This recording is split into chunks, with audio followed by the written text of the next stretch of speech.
جب وہاں پہ آیا اس کو فوراً یہاں پہ موجود اسسٹنٹ سائفرز نے، جن کی تعداد میں آپ کو بتا چکا ہوں کہ پاکستان کے اندر 100+ لوگ موجود ہیں جو گریڈ 16 میں تعینات ہیں، وہاں اس کو ڈی کوڈ کیا گیا.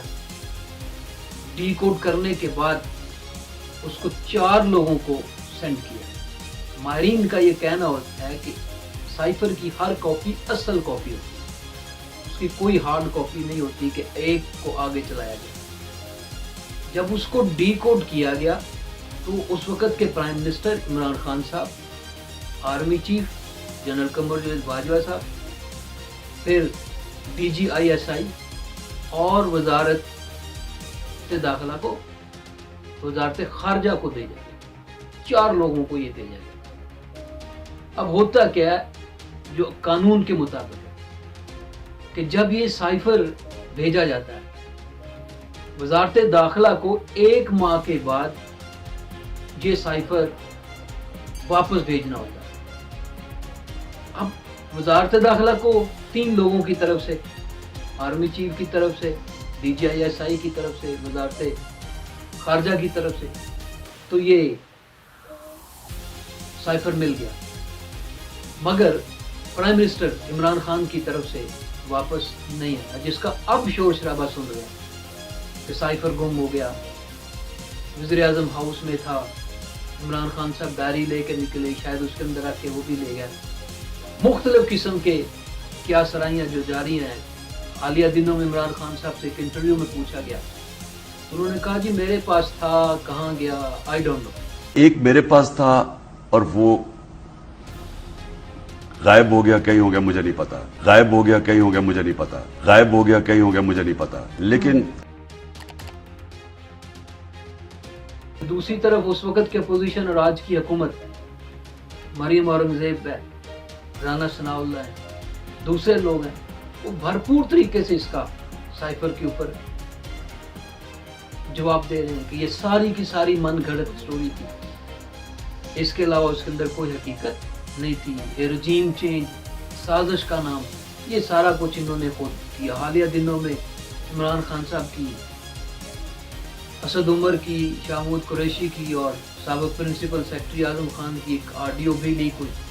اس کے بعد مزید اس بنچال میں مزید اضافہ ہوا، صورتحال مزید بگڑتی جا رہی ہے. سیاسی طور پر جو ملک میں کشیدگی پائی جاتی ہے جو پچھلے خاص طور 5-6 ماہ سے جاری ہے، اب اس کی ساری بنیاد اسی سائفر کے اوپر رکھی گئی ہے. ایک اچھے طریقے سے، ایک بڑے اچھے سٹوری ٹیلر کی طرح اس کو جو ہے وہ بنایا گیا. ماہرین اس کے بارے میں مختلف رائے رکھتے ہیں.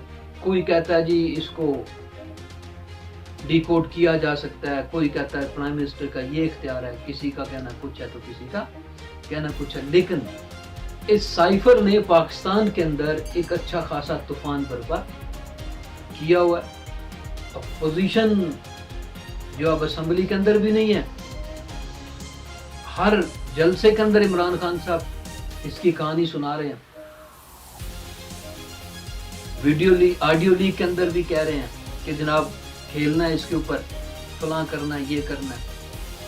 اب اگر یہ من گھڑت کہانی ہے، دوسرے لفظوں میں اس کو ہم جھوٹ کہہ سکتے ہیں. آج بھی پرائم منسٹر نے کہا کہ جناب دنیا میں زمین کے اوپر سب سے بڑا جھوٹا انسان جو ہے وہ عمران خان صاحب ہے. جبکہ عمران خان صاحب ان کو کہتے ہیں کہ یہ چور ہیں. ہر ایک سے بات ہو سکتی ہے، چوروں سے بات نہیں ہو سکتی. سیاسی لوگوں سے بات ہو سکتی، چوروں سے بات نہیں ہو سکتی. نہ تو وہ کسی پوائنٹ کے اوپر رکنے کے لیے تیار ہے اور نہ ہی یہ رکنے کے لیے. یہ ساری صورتحال جو بظاہر نظر آئی، لیکن ایک گیم انڈر گراؤنڈ بھی چل رہی ہے اور وہ اس وقت ایوان صدر کے اندر چل رہی ہے. صدر صاحب کو متحرک ہیں پوری طرح سے کیا جائے، جس کو بظاہر یہ نام دیا جا رہا ہے کہ پولیٹیکل کشیدگی جو ہے اس میں کمی لائی ہے. یہ وہ کہانی ہے جو عام لوگوں کے سامنے نہیں آ رہی، چونکہ دونوں طرف سے، ایک طرف سے اگر اپوزیشن آئے، دوسری طرف سے حکومت آئے، دونوں ایک دوسرے کو بھرپور طریقے سے تنقید بنا رہے ہیں. اور سوشل میڈیا پہ ہم دیکھ رہے ہیں جو ایک تماشا لگا ہوا ہے، نہ کسی کی عزت محفوظ ہے اور نہ کسی کا کوئی لحاظ کیا جاتا ہے. دونوں طرف سے ایک دوسرے کو بھرپور طریقے سے وار بھی کیے جا رہے ہیں، مزاح بھی کیا جا رہا ہے. تو اس کے اندر آ کے وہ جو اصل میں اس وقت بہت بڑا ایشو تھا، سیلاب اور سیلاب کی تباہ کاریاں، ابھی پانی ابھی بھی نہیں اترا. جب اترے گا تو پھر پتہ چلے گا کتنی تباہی ہوئی.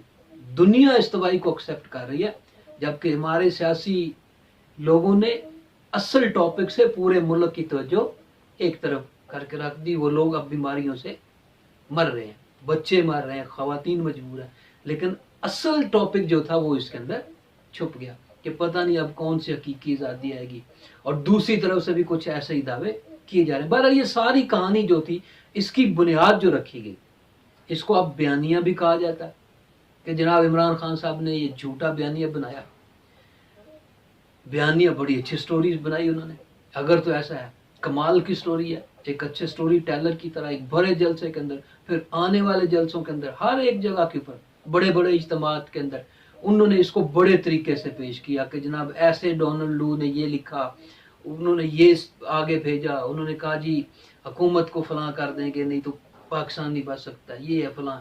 ایک بڑی اچھی کہانی جو ہے وہ بنائی جاتی ہے. اسی طرح میڈیا بھی اس کے اوپر ڈیوائیڈڈ ہے، کچھ لوگ ادھر ہیں، کچھ لوگ دوسری طرف ہیں، اور عام لوگوں کو سمجھ ہی نہیں ہے بیچاروں کو کہ جو پی ٹی آئی کے ساتھ ہیں وہ ان سے دراصل کھا رہے ہیں، جو نون لیگ کے ساتھ ہیں یا دوسری جماعتوں کے ساتھ ہیں وہ دراصل ان سے کمائی کر رہے ہیں. اور تماشا درمیان میں عوام کو اور ملک کو بنا رکھا ہے.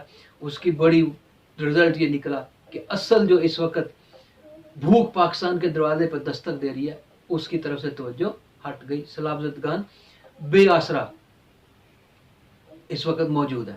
بہرحال یہ سائفر جس کو کبھی خط، کبھی مراسلہ یا کبھی پیغام، کبھی کچھ نام دیا جاتا ہے، دراصل ساری کی ساری کہانی ایک وربل ٹاکنگ کے اوپر ہے.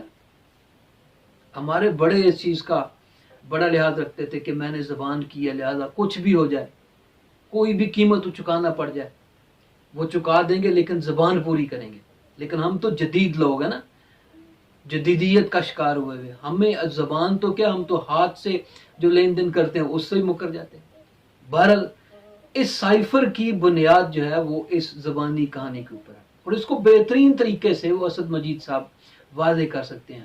اب پرائم منسٹر ہاؤس سے چیزیں لیک ہونا، پرائم منسٹر ہاؤس سے چوری ہونا، پرائم منسٹر ہاؤس سے سائفر کا غائب ہو جانا، ہوا نہیں ہوا، یہ بھی انتہائی ذلت امیز چیز ہے. پوری دنیا کے اندر اس چیز کا سمجھ گیا کہ یہ پرائم منسٹر ہاؤس ہے، کیا سیکیورٹی ہے اس کی. لیکن جب سیاسی کھلاڑی اس کے اوپر کھیل رہے ہیں تو عام عوام کو اس کی سمجھ نہیں آ سکتی. اس لیے ضروری ہے کہ عوام بڑا فیصلہ لے اور خود سوچے کہ جناب یہ ساری پارٹیاں مل کے، خان صاحب سب کچھ مل کے اندر کھاتے ان سے پیچ اپ کرنے کے لیے پھر رہے ہیں، لوگوں کو بتا رہے ہیں کہ نہیں جی چور ہیں، ان سے تو بات کرنا بھی جائز نہیں ہے، اور میں سب سے نیک آدمی ہوں، میرے ساتھ جو ملے ہوئے ہیں وہ بھی سارے نیک آدمی ہیں لوگ ہیں، لہذا ہمارے اوپر جو ہے نا وہ ہمیں فوراً الیکشن کروائیں اس سے پہلے کہ جھوٹ کی تاثیر ختم ہو جائے اور لوگوں کو اصلیت کا پتہ چلتا جائے، اصل کہانیاں سامنے آتی جائیں جیسے کہ آ رہی ہیں. نتیجہ اس سے پہلے ہم الیکشن کروائیں تاکہ عوام ایک مرتبہ پھر میرے اوپر اعتماد کا اظہار کریں اور نتیجہ ملے اور میں دوبارہ سے اقتدار کے اندر آ جاؤں. یہ سائفر سے لے کے یہاں تک جتنی بھی کہانیاں، دراصل اس کا مقصد اصول اقتدار ہے، لیکن سمجھ سے باہر ہے. کیا یہ مردوں پر حکمرانی کرنا چاہتے ہیں؟ ملک بار بار یہ کہنا پڑ رہا ہے، بھوک دروازے پر دستک دے رہی ہے، سیلاب کے اندر فصلیں تباہ ہو گئیں، زمینیں تباہ ہو گئیں، لوگوں کے گھر ختم ہو گئے. ان کو کون ریہیبلیٹیٹ کرے گا، ان کو کون لوک آفٹر کرے گا، جبکہ آپ نے تو پوری توجہ اس سائفر کی دنیا کے اوپر لگا رکھی ہے. تو اس لیے ضروری ہے عوام خود اس کی طرف توجہ دے.